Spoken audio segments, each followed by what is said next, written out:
but also national reports to do.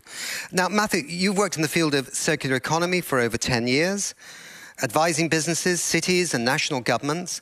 And Matthew is also in charge of setting Circular Economy's research agenda and is leading the Circularity Gap Reporting Initiative. It's really lovely to see you. I think we've got a 7-minute presentation and a bit of a PowerPoint too. Super. Great. Over to you. Thank you very much.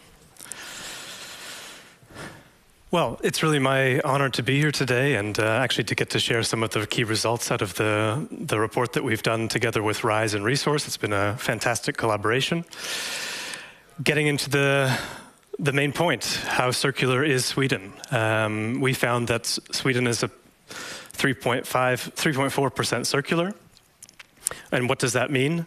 That means really that 96% of all resources that Sweden is consuming as a nation are coming from virgin sources.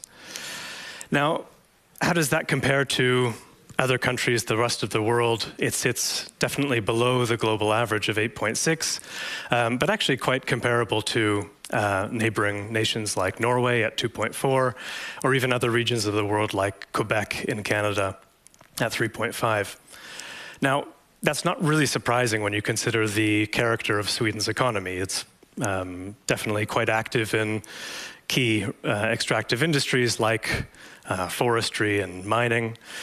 But I think there's another big part of this story, that Sweden consumes one of the largest total material footprints in the world. In fact, Sweden is the 4th largest consumer of materials in the world. And I think that really has a key part to play in the gap metric that we see here.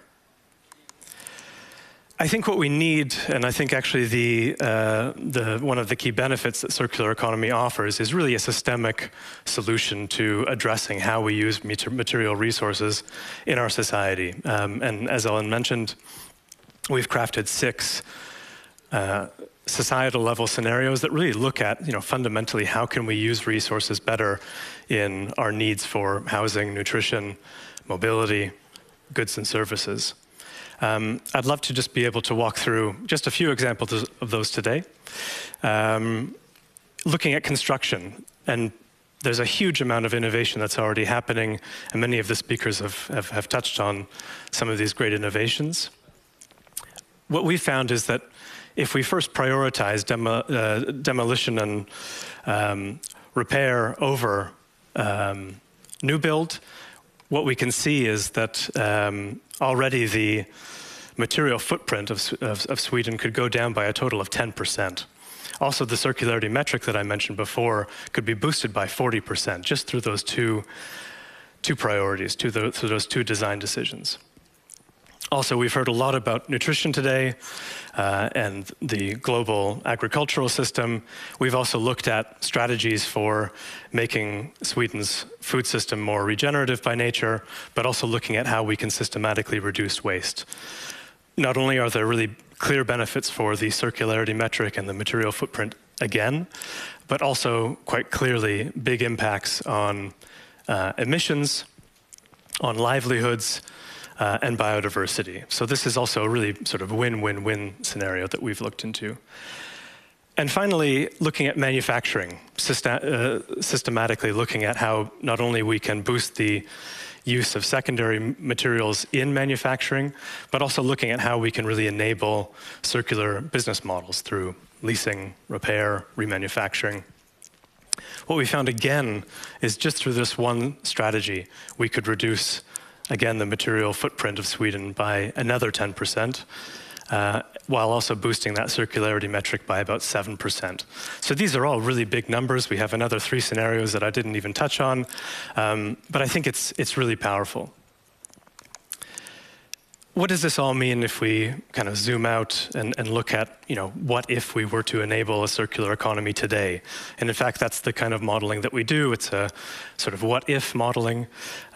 What we've seen is actually all of those strategies, all of those scenarios combined together, Sweden could reduce its material footprint by over 42%. That's almost half, while also boosting the circularity metrics that I mentioned before, well over double. So the power of the circular economy enacted at a societal level is really significant, really huge. And we've also painted quite a clear picture of how that not only changes the material picture, but how that influences the environment in terms of emissions, but also how that could also influence things like innovation in the economy, jobs, and so forth. It's really fantastic to get the chance to present those results today. And I think, obviously, fast-tracking the transition toward a circular economy would be a key action for governments, both in Sweden, but both at the global level. Thank you very much.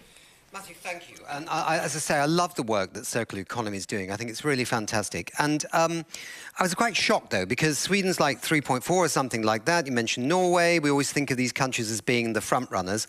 But then globally, it's 8.6. So who's boosting the numbers upwards?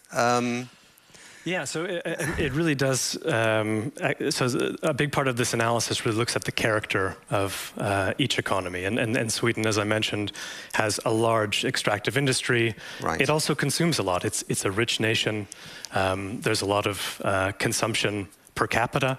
Mm-hmm. If you look at other parts of the world, namely the global south, what you see is much of the opposite picture. Consumption is way down, and while there still may be some very specific extractive industries, mm-hmm. the economy actually looks quite different. So right. there is a bit of a balancing effect. Right, globally. so there's some extra circularity in the developing countries versus the big, rich countries. Well, also considering that many countries in the global south, the share of, let's say, bio-based materials is way higher. So yeah. There's also that really playing into the metric. Right. I understand the Netherlands are doing a good job. There's a bit of a standout there in the European scene. The Netherlands is a front runner. I think we've calculated that to be just around 25% circular, just under that. So, is there any coincidence to the fact that you're headquartered in the Netherlands and that you've actually managed to? Maybe you need to be headquartered in Sweden. It'll go faster. Yeah. We have a great relationship with the Dutch government, but by no means was that influencing the number. Okay. And lastly, I mean, I think we all sense that the circular economy is the next frontier that we have to go through if we're going to truly deal with the big challenges we have right now and bring sustainable development everywhere. We shouldn't give up when we see these low numbers, yeah? Yeah. No, certainly not. I think the real change actually comes in the magnitude of change. So yeah. Again, I think the key message that I would highlight here is Sweden could almost reduce its total material footprint by half and well over double the circularity rate. So big news. Okay, yeah. Great, super. Thank you very much indeed. Thank you very much. This way. All right, now we are hoping to go to Carina Kalman, who is with the Research Institutes of Sweden, to talk about buildings, because they're really a big part of the story. I've got a suspicion, Carina, that you may have somebody else with you. Yes, he's over here. Jolly good, Magnus. So, Magnus, I don't actually have you in the script here, but I was told you were coming. So, where are you from, Magnus? Are you also with the Research Institutes of Sweden? That is right. I'm Magnus Kaper. I'm a vice president at RISE, and I'll be giving this talk together with Carina today, actually. That's absolutely fantastic. Good. We've cleared that all up. We're all very happy. Yeah, maybe you could tell us a little bit about your work with buildings, right? What is happening here in Sweden with the circular economy and the estates, as we say? Yeah, so today we'll be giving a talk about two really exciting districts where there's a lot happening in the Stockholm area. So we call the city district arenas, where we're trying to drive innovation and really accelerating change. And I'll give you some examples very soon here. But what does the future hold? And here we're talking really about how are we going to transform the construction sector and how are we going to build in the future? And we believe that we have to do this in partnership, really to boost innovation. We need to work together with really clever people in a transdisciplinary way, really to look at complex challenges in the most holistic view that we can. And also, we are looking into creating co-creation hubs where we can erase corporate borders and really sit together, think together, and work together. We really believe that silos are stupid. And what is then the opposite of silos? Well, we try to think that we can bring great minds together. And really that is the excellent way to boost access to excellent test beds also for that part and technology. And I'm not saying that we're going to involve all of these different disciplines here, but we have the possibility of doing that. And just the possibility of doing that really makes you think not in a silo way, but think really, what can we do together with maybe AI researchers or people working with circular transition, so food tech, you name it. So really exciting. And what do we then mean when we talk about city district arenas? Well, we're going to give you 2 examples, and here I'm going to let my colleague Karina in the presentation. Thank you very much, Magnus. Well, there are many good examples for work for sustainable change on the way, but by connecting them and creating synergies, we will go further and faster. We use empirical knowledge as a basis for organizational learning and innovation in sustainable urban development. This forms the basis for future policy development and governance models for sustainable change, which we call climate city governance, in response to the EU's climate city mission.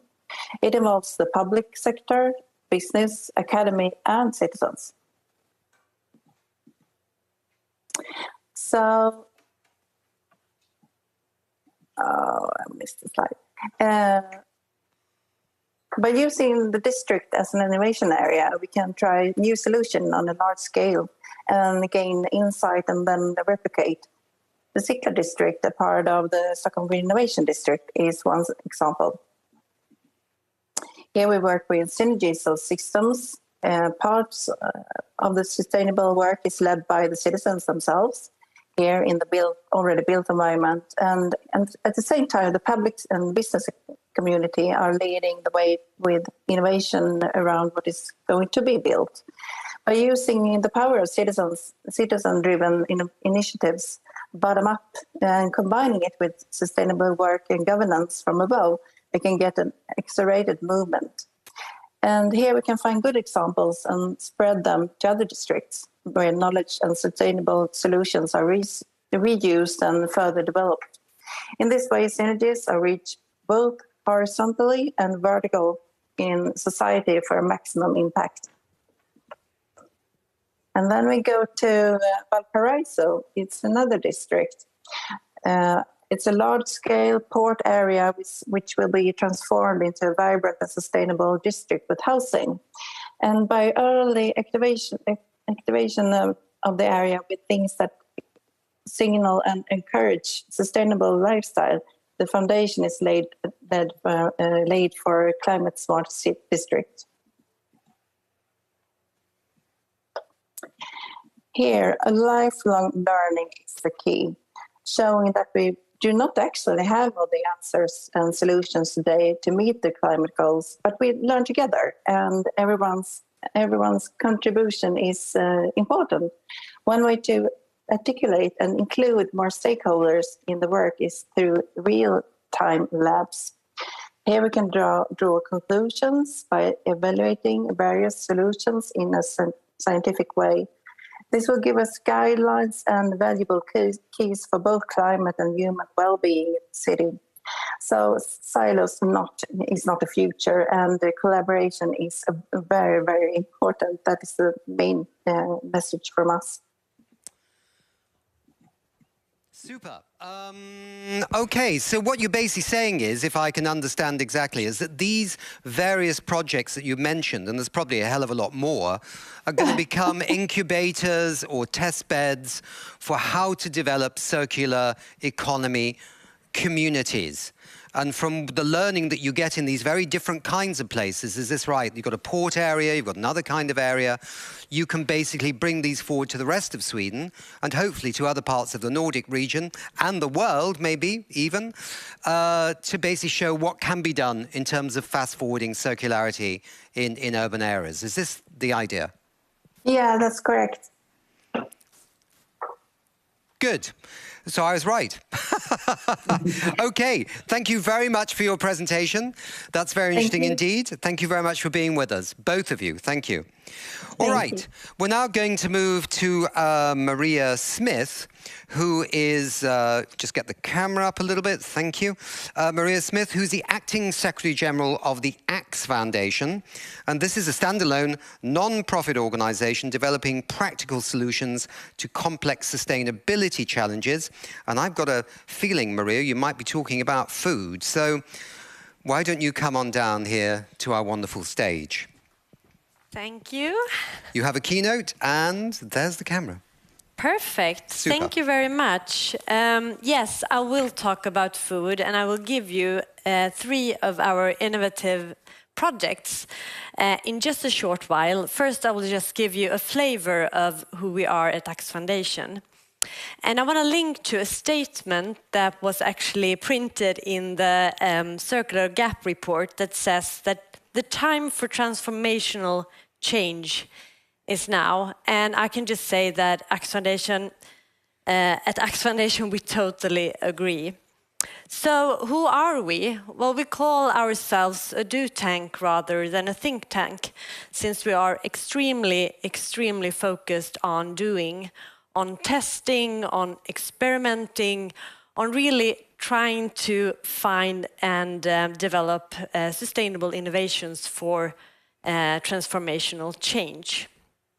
And like you heard, we actually develop practical solutions together with others.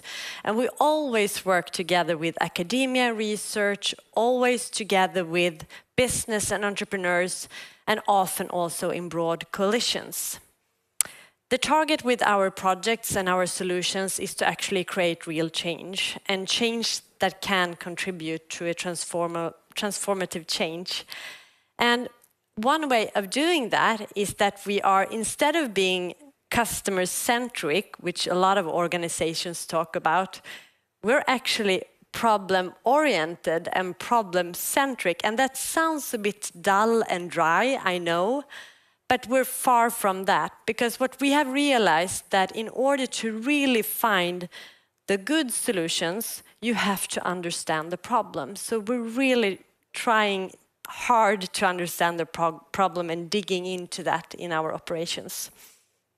And right now we run about 30 projects together with 200 partners within the areas of sustainable consumption and production, future food, and circular economy. And I will give you just a short introduction to 3 of those projects. One of them is minced bream. And what kind of problem do we want to solve with this project? Well, actually today in Sweden, we consume foremost predatory fish from the Swedish lakes. And since we do so, we also mainly fish predatory fish from these lakes. And for each kilo of predatory fish, we get 4 kilos of by-caught fish, an untapped resource that is, at least earlier, sent back to the lake. And while we're having this untapped resource, we import 70% of the seafood that is consumed in Sweden. There's a systemic problem here, as long as we saw it at least. So what we decided is we want to find a solution to this. And together with a bunch of partners, with the County of Stockholm, with, of course, the fish industry, Grönsakshallen, and several more, we decided to actually create and develop infrastructure for this underutilized fish, and also create a business case for the fishermen in order for them to earn money on these untapped resources. And to make a long story short, last summer we actually could introduce this green-listed minced bream, which is braxen in Swedish. And we can actually introduce that, so now it's available in food service sector, which means restaurants and some public kitchens. Another example I would like to highlight, a project that is ongoing right now. It's the Swedish Wool Initiative that was initiated with one of our partners, Filippa K. And the problem that we want to solve with this project is to actually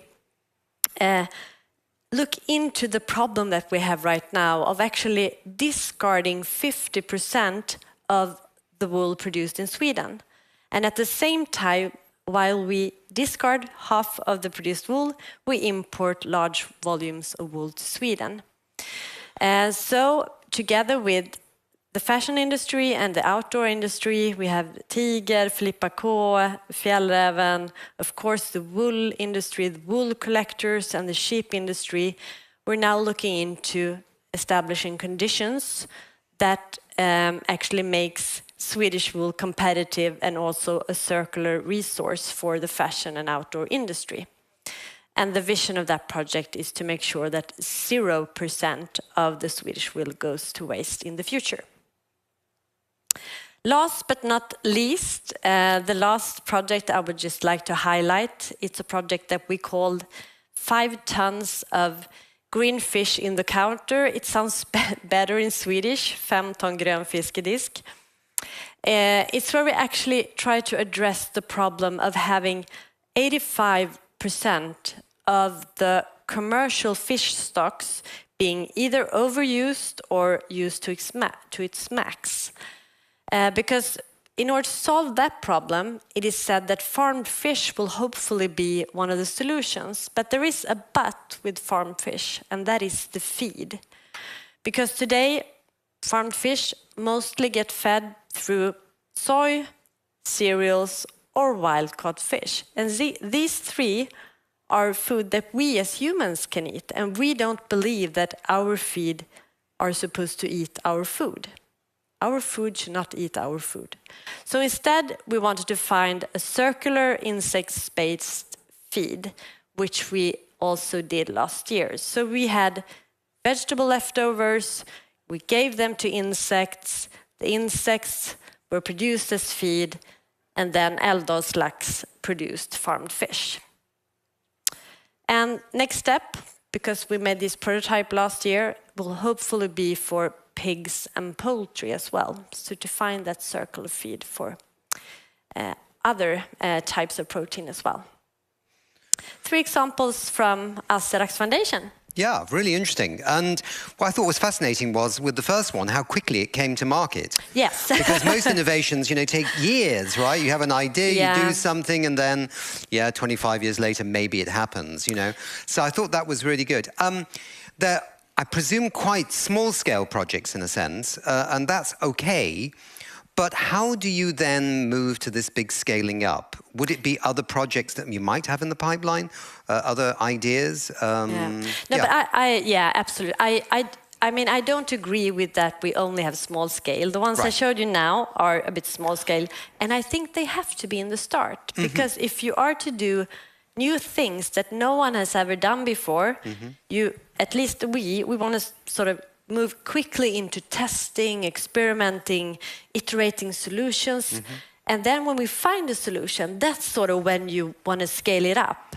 You can't start believing that you have the best solution from day one and going big, because then you will waste money and time. Instead, I think you should be small in the beginning, really fast moving, and then scale up. And we have examples of that. I didn't bring any of those because they are sort of behind us. No, I mean, small is beautiful as well. And we know what the Schumacher School does in Britain and so on. So no, small is important too, because what you can do is demonstrate quickly that something actually can go circular, and then it can be scaled up either by yourselves or by others in other sectors of the economy. I think that was really interesting. And I think it's fascinating that also that the vision of understanding the circularity of the Swedish economy can be an empowering piece of information. Say, aha, we can change things around. There's loads of opportunities out there.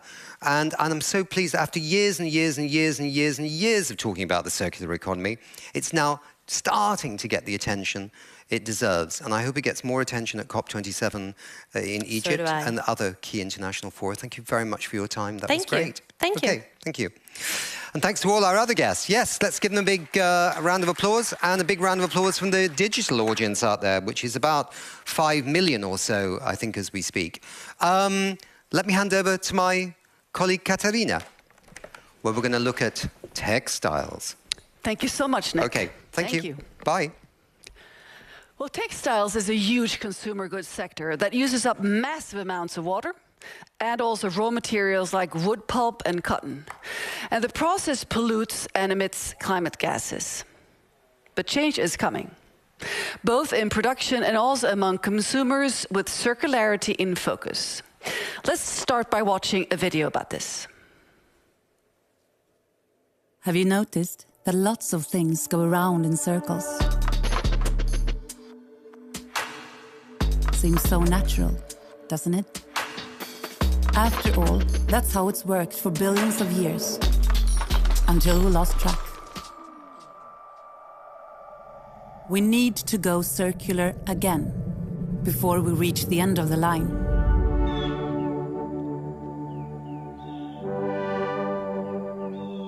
For us, circularity is about ending waste to reduce humanity's impact so that people everywhere can prosper.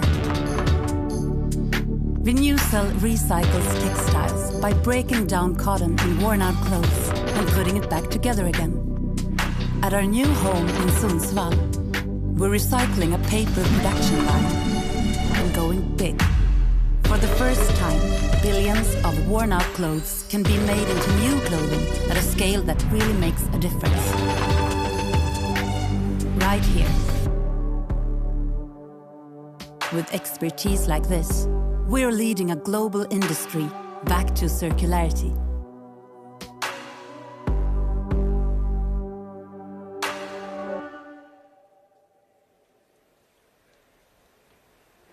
And now a panel discussion with 4 experts in this field. Please welcome here in the studio Patrik Lundström, CEO of NewCell, and Felicia Rotersvärd, a sustainability manager at H&M Sweden. And with us on Zoom we have Stephen Bethel. He's co-founder of Bank and Vogue and co-founder of Beyond Retro label. And also we have with us Gwen Cunningham, who leads the textile program at Circular Economy. And there you are. Wonderful to have you with us, Gwen, and also have also Stephen with us. And please join us, Felicia and Patrick. Please take a seat in the sofa. I'm going to sit in this chair so I can watch the Zoom friends we have with us here, the Zoom experts. So wonderful to see you. Hi. Thank you. Welcome to the studio here. I'd like to start with a question for you, Gwen. How about redesigning fashion from a circularity perspective? What is happening here? Yeah, we have to redesign everything. Mm-hmm. It is a design challenge, and that's why it fascinates me. I'm a designer by trade. That's my background. And I often think of, I think the fashion industry is kind of the poster child for the linear economy, in that it operates in almost an entirely take, make, use, waste model. Taking vast volumes of resources, water, energy to produce fibers, fabrics, materials at a huge scale. Then, of course, making huge volumes of product. We know that we passed an incredible and kind of devastating number a few years ago where now we make over 100 billion new items of clothing per year. Numbers we can't even comprehend, but you have to remind ourselves that we have 7.9 billion people on the planet, and then 100 billion new items of clothing per year. And then, of course, using product for an increasingly short amount of time. We know that clothing utilization is really taking a nosedive the past decades. And then, of course, you've got that waste phase, which has always been what fascinated me the most as a designer. I think it was Jonathan Chapman, one of my heroes, who said that that waste is nothing more than the failed relationship between a product and the consumer. And again, that strikes me as a bit of a design challenge. How can we redesign the kind of context and the conditions of that relationship to design out waste from the outset? And then, of course, waste, we'll see later when we look at the other panelists and the work that they're doing, but there are so many different types and profiles of waste, from post-industrial factory clipping waste at a manufacturing stage through to that pre-consumer waste, the dead stock, the defect, the return goods. It's kind of the dirty little secret of the industry that we don't talk about nearly as much as we should. And then post-consumer waste, what you and I, say goodbye to. And the vast majority of that, of course, is, being landfilled or incinerated, often not even collected. In Northwest Europe, 70% of post-consumer waste is just going into the regular household textile bin and being lost in the system. So we have this, it is a design flaw in and of itself, the linear system. And then, of course, it's in a kind of a hyper-acceleration mode right now. We are seeing this especially in fashion. Between 2000 and 2014, garment production doubled, and the average consumer is buying now 60% more, but also keeping their product for half as long as they used to. So that's more stuff being made, more stuff being consumed, and then quicker to that end of use phase. And of course, all of that comes with impact. And I think we're now realizing more and more the link between this linear system and especially climate. So for instance, we saw recently, I think about a year ago now, the McKinsey report telling us that the fashion sector in 2018 was responsible for about 4% of global emissions. And that's the same or the equivalent of the economy of Germany, of the UK and of France combined. And it also made a really clear and quite powerful point that, you know, if we want to stay within that 1.5 degree pathway that's been set out for us by the IPCC, we are going to have to really, cut those emissions by 1.1 billion metric tons of CO2 equivalent by 2030. But with the current growth trajectory of the industry, because we are growing, we are set to outpace and to overshoot that target by almost twofold. So we are, in many ways, we're heading in quite a stark wrong direction. So there is an urgency to change and to redesign the way we, design, the way we produce, the way we sell, the way we use, and the way we dispose of textiles. And that is a design challenge. So when we talk about circularity for textiles, what does it mean? Well, it means making a switch in our raw materials towards renewable, towards recyclable, towards safe inputs. And of course, we're going to hear later on about how that's happening with new textile-to-textile, high-value textile-to-textile recycling, which is a very exciting space at the moment. But materials are not going to cut it, materials alone. We also need to design our products so that they have that end of use or that end of life moment already in mind, so that we are anticipating how and what could be the barriers to extended life, to repair, to reuse, to recycling. And as designers, we're designing out those barriers from the outset. So that's designing for durability, whether that's physical durability, emotional durability, designing for recyclability. And this is obviously something that brands have a lot of influence over. And then we have to also build the business model, build the system to ensure that those products are, in fact, actually kept in use, kept in the system. And that's where you get to things like resale, like rental, and these new emergent circular business models, which, of course, have a potential to increase that utilization that I spoke about before. So make sure that we're really making best use of the products that we have in the system. But also the big intention there is that over time, we're going to displace the need for new production and for new consumption. And that is really key, because one of the big challenges we have in this industry is volume. And we need to start looking at that elephant in the room.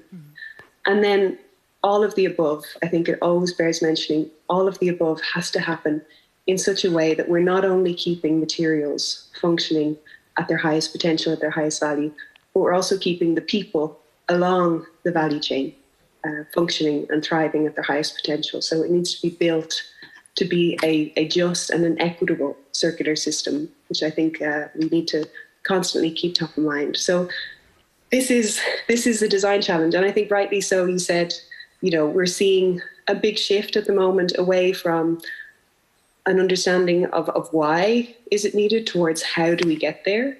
So we've got, great movement happening within the industry with, the UN Fashion Charter, with the G7 Fashion Pact, with many, many pilots that are, gradually coming more to scale. We also have movements at policy. We saw the EU strategy being released in March, which holds huge promise and also hopefully can be a bit of a stick in the mud or a kind of a point for other countries to look at as also an inspirational case. But yes, we need to kind of hurry up, because the other precious resource that we don't have in great abundance is time.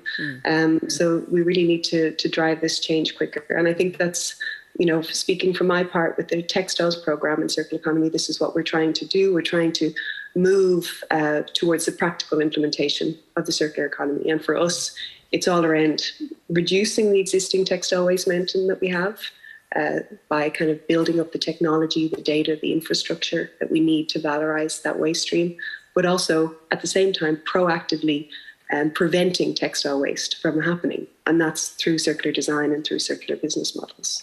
So a huge challenge and one that's going to take collective action on a scale that maybe seems utopic or seems unfeasible to many, but I think we have great examples here in the room today that shows that it is possible and it is happening, and we just need to go further and go faster at this stage.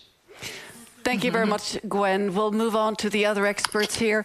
Thank you for setting the scene here. Stephen, you are a co-founder of Beyond Retro, which is a big brand in terms of vintage and second-hand. And would you agree with me when I say that vintage and second-hand is really increasingly becoming mainstream and more than a trend? Yeah, and let me back up by saying, because you know, you never want these panels to be a love fest. So I'm going to take the issue with the word waste. You know, secondhand garments are not waste. What they are is a real opportunity in front of us. And when you walk into a Beyond Retro, whether it be on Drottninggatan or in Triangula, really, I like the words that Gwen used, which is emotive. You know, I think that for sure there's an insurgence right now and we're happy to see more and more customers in Stockholm donning the doors of Beyond Retro. You know, we just opened a new store in Uppsala last week. We've opened 4 stores within the last 12 months in Sweden, you know, with the confidence that that Swedish customer, the customer is loving our offering. And it's not just a small segment of super trendy people that are doing it. You'll see amazing, you know, some 70-plus-year-old lady who's going out to a cocktail party will don our doors to get a sparkly dress. And so for us, that's an amazing moment. And really, I think a great flag for vintage, secondhand reuse is shining a really bright light in the city of Stockholm at Beyond Retro. So, you know, is it a trend? People are aware of it? I think people walk in and see value in what we're doing, and I'm excited about it. And it's not waste. It's another opportunity for another night out in a beautiful evening party on a dress. Thank you very much. Let's turn to Patrick. NewCell, we saw your short video here. How about the circularity of materials? Give us a sort of flyover what's happening here, what it holds, what promises it holds to be able to break down the textile fibers and make something new. Yeah, first and foremost, I'd like to explain that I fully agree with the former speakers. I mean, we know our place in the value chain here. We agree that, you know, we should use our clothes longer. We should also use it for secondhand. But eventually, clothes are going to be so discarded or so damaged or out of fashion that nobody wants it. And that's where we come in. We create circularity in the fashion industry. So what we do is we take cellulose-rich textiles, which is cotton or viscose type of materials. So your old jeans, my old jeans, all of your old jeans. And we take that into our production, we shred it down, and we make a dissolving pulp out of that. That dissolving pulp we then sell for viscose mills to make new fabrics, and then we can actually make new clothes out of that. That feels new, and customers can buy it with a clear conscience. So, you know, it's an existing technology, but the novelty lies in that we are able to make dissolving pulp out of 100% cotton. We don't cut down any trees in order to do the dissolving pulp.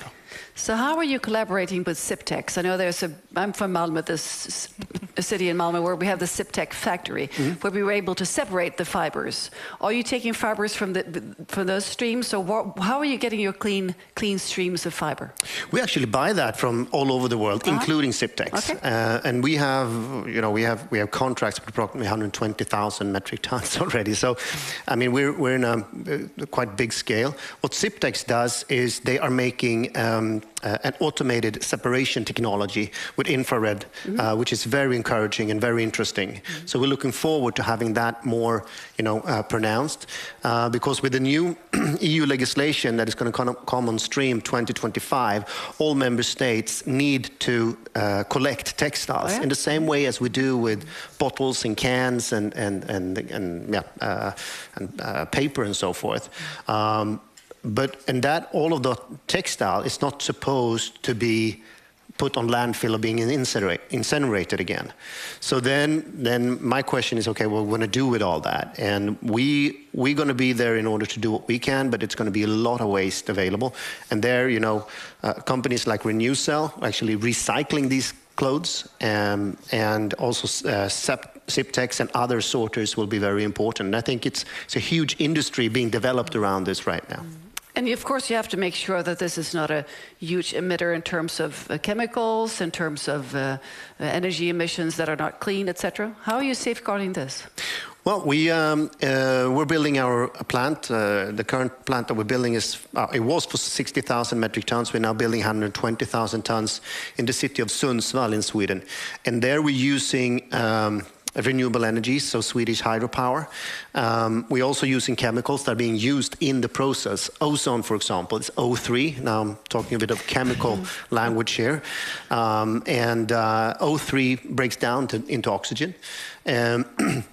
And you have peroxide, for example, and another type of materials. Peroxide is H2O2, so breaking down to water and one hydrogen. So we're using very environmentally friendly chemicals, which are being used in the pulp and paper industry today.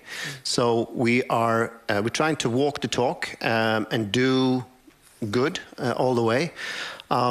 So yeah, there's always areas. I mean, we're using energy, yes, but we're using renewable energy and so forth. So we're really trying to make good on our promise to the brands that we have a sustainable material all the way through. So Felicia, thank you, Patrick. Felicia, in terms of consumers, you represent a huge brand. Some might say fast fashion brand, but I know you're trying to transform this into something else, step by step. So in terms of getting the consumers on board, are they willing to pay more to get, for instance, textile clothes that are made from recycled and RenewCelled factories and textile? I would say yes and no. Probably some are. But I believe that the customers today, they have high expectations on brands. They expect, it's more of a hygiene factor actually, that we should take responsibility. And I believe that everything that Gwen said in the beginning, it's true. These are the responsibilities that we have to take, and we also have to make it easy for the customer to actually enjoy and experience circular fashion. And if it's repaired, or if you're reusing it or reselling it, I also agree secondhand is not waste, even ripped jeans are not waste, or if it's recycled. I mean, we have to help with that and make it affordable to all customers, and that they can enjoy this dress from Circuloise, for example. So how about your goals from this huge company's side? When will you be circular, 100%? I mean, it's a long journey. We have many parts, and like Gwen said, I mean, it starts with the design. We have to look at designing for circularity, that they have another purpose if you're repairing it or reusing it and so forth, and then the whole customer journey if you're reselling it. So there are many parts, and we're working with all aspects, and of course then with NewCell, which is an important partner in this journey as well.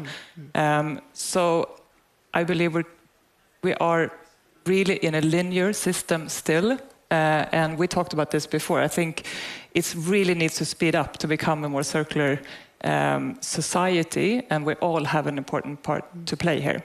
It's very much about values. For instance, I always wear vintage if I can, but like 90% of my clothes, this is, for instance, vintage. And for me, it brings me joy because it sort of aligns with my core values as a person. So how can we make this more sort of visible to the consumers, that this is actually something that is going to make you not just look better, but also feel better? Yeah. And I think we have a big responsibility here. And for now in Sweden, we actually have integrated on hm.com secondhand offer as well. So you can see that at the same time. And I think that plays a big role that we're showing it on a commercial site as well. And we also see a lot popping up in Stockholm with secondhand everywhere, I would say. But we can use our platform to actually engage with the customer when it comes to this. I also I buy a lot from Sellpy, actually. It looks like you're wearing something that might be repurposed or redesigned. Is that true? Yes, this one is, but these are from Sellpy, the pants. Because there are also a lot of platforms making it possible for the consumer to sort of sell to other consumers in different aspects. The Circularity Gap report in Sweden was recently published, and we were, I'd say, slightly distraught to see, I'm sure you agree, 3.4% of the Swedish consumers' consumption was circular. 3.4. It's a disgrace, actually, and from my point of view. So how could we learn from this report? I'm turning now to Gwen. How could we, you're not Swedish, but 3.4 is not good enough. I'm sure you can agree with that. So how could we learn from that report and let this gap be our guide to this transformation? How do we make people understand more the impacts and to realize this gap?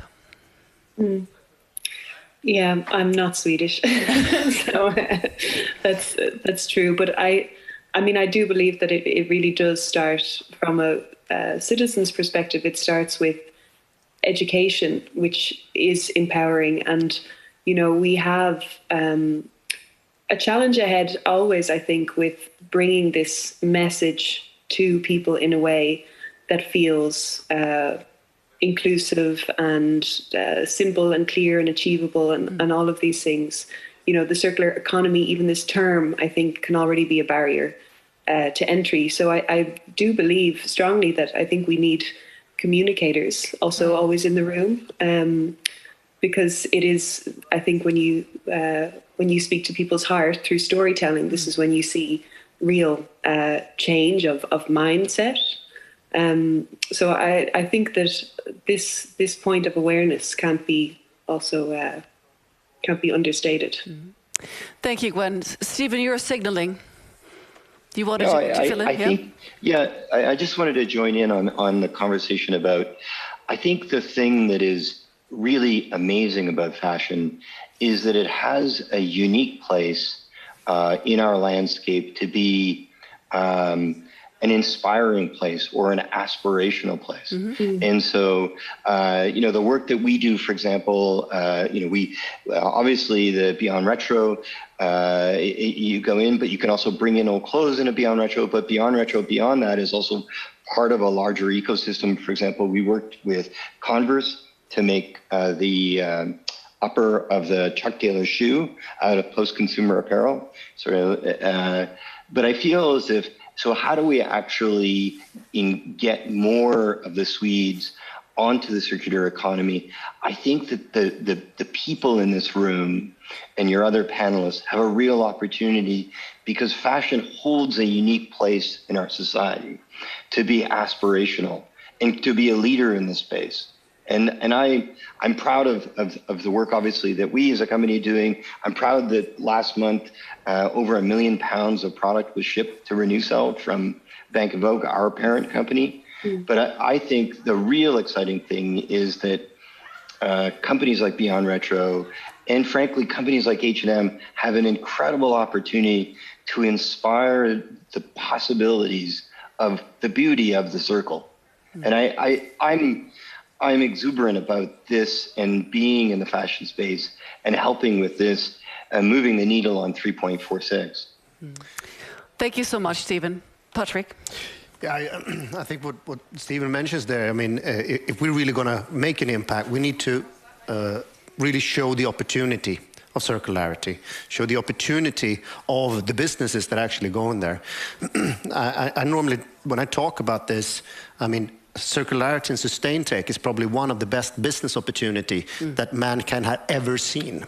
I mean, if you look at where we were in industrialization, if you look at what happened when the steam train and railway came around, sustain tech and making the world a sustainable place is going to outpace that multiple times, for the simple reason that the economies are much larger today, but on top of that, sustainability is going to go through all sectors.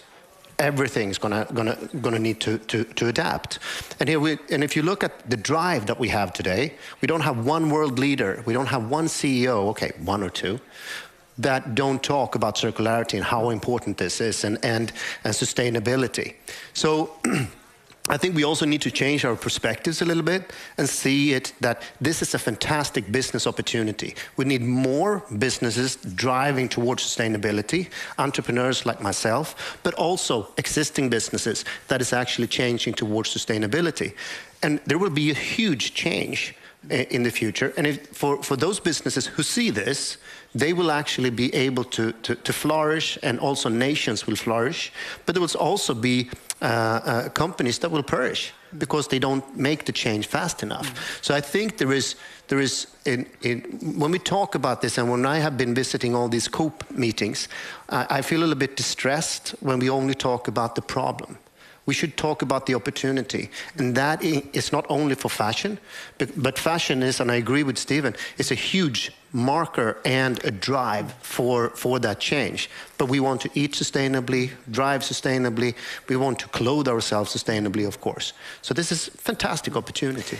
Thank you, Patrick. And I liked what you said about aspirational, Stephen, because this is really, fashion has a part to play in our creative personalities. And I think one final word that I'd like to add before we close this is role models. We need to talk about this. We need to showcase that you could be fashionable and beautiful and wear vintage, secondhand, repurposed, recycled, etc., etc.